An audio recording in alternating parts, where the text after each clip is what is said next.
Hello! Welcome back to my channel. ఇవాళ పాలు చూపిస్తున్నాను ఏంటనుకుంటున్నారండి? ఇది పిల్లలు స్కూల్‌కి వెళ్ళిపోయిన తర్వాత అనమాట. ఫస్ట్ పాలు తోడుపెట్టేసిన తర్వాత నెక్స్ట్ వచ్చేసి ఇవాళ శనగపప్పు కర్రీ చేద్దాం అనేసని శనగపప్పు నానబెట్టాను. నెక్స్ట్ ఒక చిన్న కొబ్బరికాయ చిప్ అంటారు కదా! తీసుకొని అది కొబ్బరంతా తీసేసి మిక్సీలో వేశాను.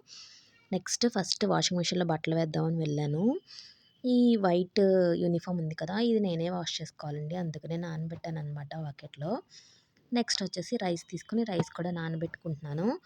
మనం రైస్ అనేది ఒక గంట గాని, అరగంట గాని నానబెట్టి అన్నం వండితే మంచిదండి. అందు గురించనేసి నేనెప్పుడు రైస్ నానబెట్టే వండుతాను.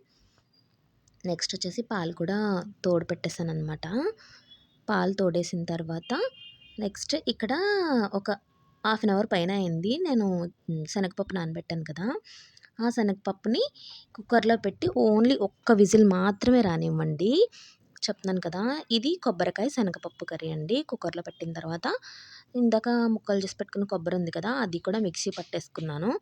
మీ దగ్గర కొబ్బరి కోరు తీసుకునేదుంటే దాంతో కూడా చేసుకోవచ్చు. నెక్స్ట్ వచ్చేసి ఆవాలు, జీలకర్ర, ఎండుమిరపకాయలు, పచ్చిమిరపకాయలు, వెల్లుల్లిపాయలు. పచ్చిమిరపకాయలనేవి ఎక్కువ తీసుకోండి ఈ కర్రీకి. నెక్స్ట్ ఒకే ఒక విజిల్ అని చెప్పాను కదా! నెక్స్ట్ ఈ శనగపప్పులో ఉన్న వాటర్‌ని ఇలా సెపరేట్ చేసి పెట్టుకోండి. ఈ ఈ వాటర్ కూడా ఏం చేస్తానో చెప్తాను నేను మీకు. శనగపప్పు అనేది ఇలా సెపరేట్‌గా పెట్టుకోండి. పెట్టుకున్న తర్వాత చెప్పాను కదా! ఈ వాటర్‌తో కావాలంటే మనం చారు అనేది కూడా చేసుకోవచ్చండి. నేనేం చేస్తానో కూడా చెప్తాను. నెక్స్ట్ కడాయి పెట్టి కొంచెం ఆయిల్ వేసుకొని అందులోకి ఫస్ట్ మనం వెల్లుల్లిపాయలు వేసుకోవాలనమాట. వెల్లుల్లిపాయలనేది కొంచెం వేపుకోండి. వెల్లుల్లిపాయలు వేగిన తర్వాత మనం ఆవాలు, జీలకర్ర ఇవన్నీ తీసుకున్నాం కదండీ! ఎండుమిరపకాయలు, పచ్చిమిరపకాయలు ఇవన్నీ వేసుకోవాలనమాట. ఇవన్నీ కూడా వేపుకోవాలి. ఇవన్నీ కూడా బాగా వేగిన తర్వాత మనం ఉడకబెట్టుకున్నాం కదండీ శనగపప్పు. ఆ శనగపప్పు అనేది కూడా యాడ్ చేసుకొని కొంచెం సేపు ఈ పోపుతో పాటు ఈ శనగపప్పును కూడా వేపుకోవాలండి. కొంచెం సేపు మగ్గితే బావుంటుందనమాట శనగపప్పు. ఎక్కువ ఓవర్‌గా అయితే విజిల్స్ పెట్టుకోకండి. శనగపప్పు మెత్తగా అయిపోయి బాగోదు. ఈ కర్రీకి ఇలాగే బావుంటుంది. నెక్స్ట్ వచ్చేసి ఉప్పు అనేది యాడ్ చేసుకోండి కూరకు సరిపడా. నెక్స్ట్ కొంచెం పసుపు. ఈ కూరకు అస్సలు కారం వేయాల్సిన అవసరం లేదండి. మీకు కారం ఎక్కువ కావాలనుకుంటే ఇంకొంచెం పచ్చిమిర్చి ఎక్కువ యాడ్ చేసుకోండి. అంతే సరిపోతుంది. చూస్తున్నారు కదా! ఇలా బాగా కలుపుకోండి. కలుపుకున్న తర్వాత నెక్స్ట్ మనం మిక్సీ పట్టుకున్న కొబ్బరి ఉంటుంది కదండీ! ఆ కొబ్బరి అనేది యాడ్ చేసుకోవాలి. మిక్సీ పట్టిన ఈ కొబ్బరి ఉంది కదండీ! ఇది యాడ్ చేసుకోండి. ఇది వేసుకున్న తర్వాత బాగా కలుపుకోండి. కలుపుకొని నెక్స్ట్ ఒక్క 2, 3 సెకండ్స్ ఉంచి స్టవ్ అనేది ఆఫ్ చేసేసుకోండి. అంతే. కొబ్బరి వేసిన తర్వాత ఎక్కువసేపు పొయ్యి మీద ఉంచాల్సిన అవసరం లేదండి. అంతే వేరే డిష్‌లోకి నేను మార్చేసుకున్నాను. ఈ డిష్ చాలా టేస్ట్‌గా ఉంటుందండి. నెక్స్ట్ నేను వాటర్ సెపరేట్ చేసి పెట్టుకున్నాను కదా! శనగపప్పులోయి. ఆ నీళ్ళకి నేను తాలింపు పెట్టుకుంటున్నాను. దీన్ని ఏమంటారో తెలీదు. మేమైతే ఇలా చేస్తాం మా ఇంట్లో.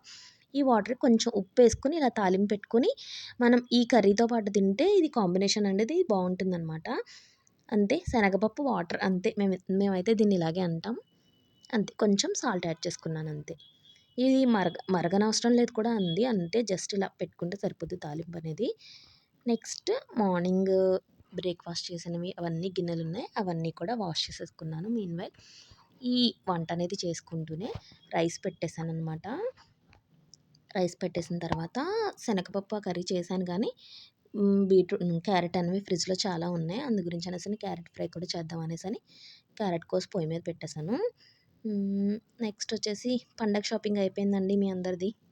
పండగ పనులు అన్నీ పూర్తయిపోయినాయా అందరివి?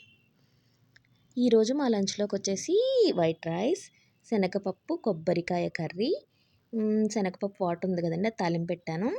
పెరుగు అండ్ క్యారెట్ ఫ్రై. అంతేనండి. ఈరోజు మీ లంచ్‌లోకి ఏం చేశారో కామెంట్ చేయండి. ఇది మా వారికి గిఫ్ట్ ఇచ్చారంట. అదే చూపిస్తున్నాను మీకిక్కడ. బావుంది కదా! నెక్స్ట్ వచ్చేసి ఈవినింగ్ నేను టీ పెట్టుకున్నాను. నాకెందుకో వీడియో తీయాలనిపించింది తీశాను. ఇది సొంటి అంటారు కదండీ! డ్రై జింజర్ అది వేసి టీ పెట్టాను. చాలా బావుంది టీ అయితే మాత్రం నాకు బా నచ్చింది. అదేనండి ఇక్కడ చూపిస్తున్నాను. మీలో ఎంతమంది టీ లవర్స్ ఉన్నారో చెప్పండి. నాకైతే కాఫీ ఇష్టం టీ కన్నా ఎక్కువ. అంతేనండి ఇవాల్టి video. Please like, share, comment and subscribe. Support చేయండి ఫ్రెండ్స్.